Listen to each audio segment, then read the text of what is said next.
यानी आज से लगभग 2500 वर्ष पहले ईसाई धर्म के प्रवर्तक हजरत ईसा जी का जन्म हुआ था। और हजरत ईसा के जन्म के लगभग 450 वर्ष बाद मुसलमान धर्म के प्रवर्तक हजरत मोहम्मद जी का जन्म हुआ था। उसके बाद इस्लाम धर्म की शुरुआत हुई थी। आदि शंकराचार्य जी का जन्म ईसा जी से 508 वर्ष पहले हुआ था। और जो आदि शंकराचार्य थे उनका जन्म ईसाई धर्म के प्रवर्तक हजरत ईसा जी से लगभग 508 वर्ष पहले हुआ था। और आदि शंकराचार्य जी ने ही हिंदू धर्म की नींव डाली थी।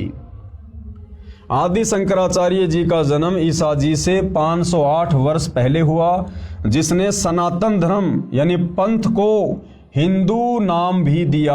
आदि शंकराचार्य ने देवी देवताओं की पूजा का विधान बताकर, जो देवी देवताओं की पूजा शास्त्रों के विरुद्ध है, उन्होंने उसी सनातन धर्म को हिंदू धर्म का नाम दिया।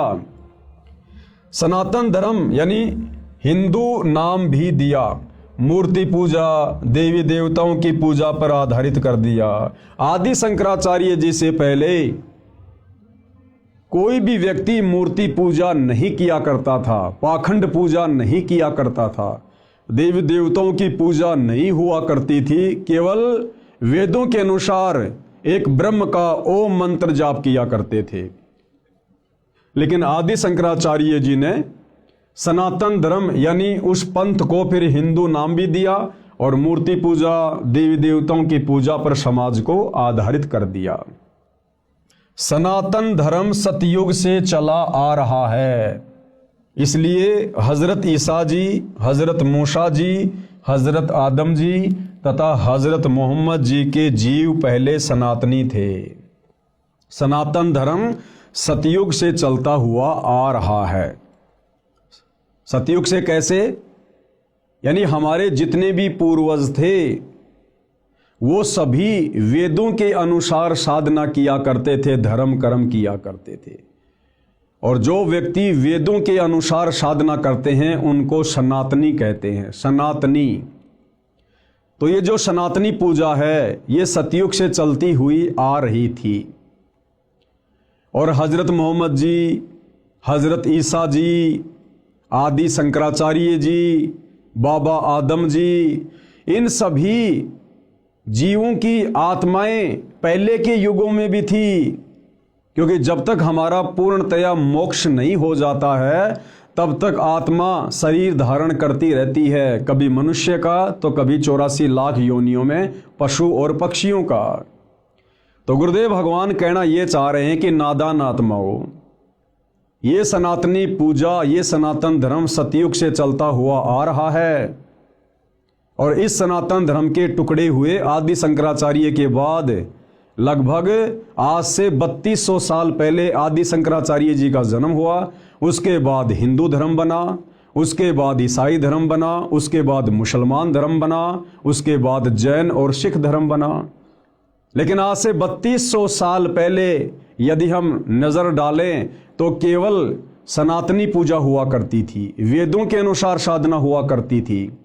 और 3200 साल पहले ना कोई हिंदू धर्म था, ना कोई मुसलमान धर्म था, ना कोई सिख था, ना कोई ईसाई था, ना कोई जैनी, ना कोई यहूदी, ना कोई मंगोली।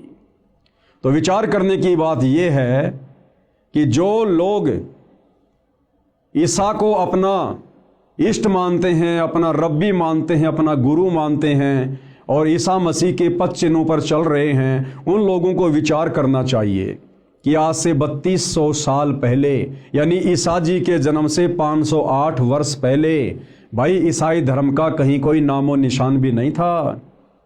और ईसा जी के उससे पहले भी मनुष्य जन्म होते हुए आ रहे हैं सतयुग से।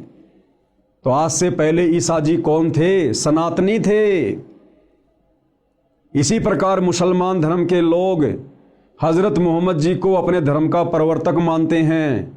तो मुसलमान धर्म के व्यक्तियों को विचार करना चाहिए कि मुसलमान धर्म की शुरुआत तो लगभग 1400-1500 वर्ष पहले हुई है। और उससे पहले जो भी व्यक्ति थे, जो भी हमारे पूर्वज थे या मुसलमानों के पूर्वज थे, वो सभी सनातनी थे, वेदों के अनुसार साधना किया करते थे। 3200 साल पहले कोई मुसलमान धर्म नहीं था। तो सबको विचार करना चाहिए कि हम सब एक परमपिता परमात्मा के बच्चे हैं। हम सबका एक ही धर्म है, मानव धर्म।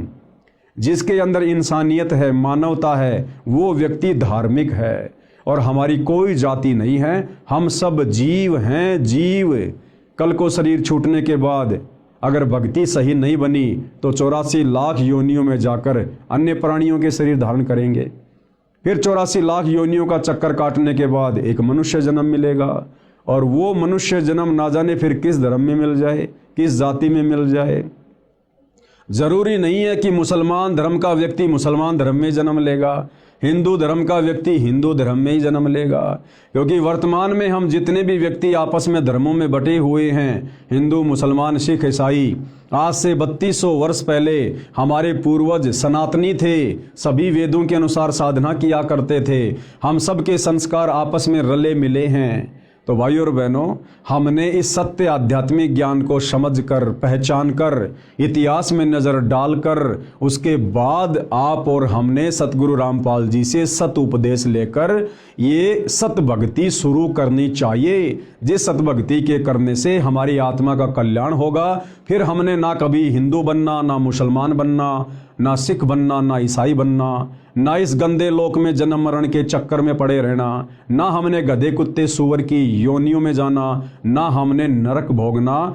हम उस परम अक्षर ब्रह्म सत्य पुरुष कबीर देव के साथ में, जिस कबीर देव ने आदरणीय गरीबदास जी को ले जाकर अपना सनातन परम धाम सतलोक दिखाया, जिस परम अक्षर ब्रह्म कबीर देव ने बेई नदी से आदरणीय नानक जी की आत्मा को शरीर से निकालकर सचखंड ले जाकर सर्व ज्ञान कराया, सारे लोक दिखाए, वहाँ के सुख दिखाए, वहाँ के ठाट बाट दिखाए, सतलोक में रहने वाली आत्माओं से मिलाया, उनके कितने सुंदर शरीर हैं, कैसा उनका परिवार है, कितने वहाँ पर ठाट बाट है। उसके बाद नानक जी ने नीचे आकर बखूबी उसका वर्णन किया और गरीबदास जी ने भी किया।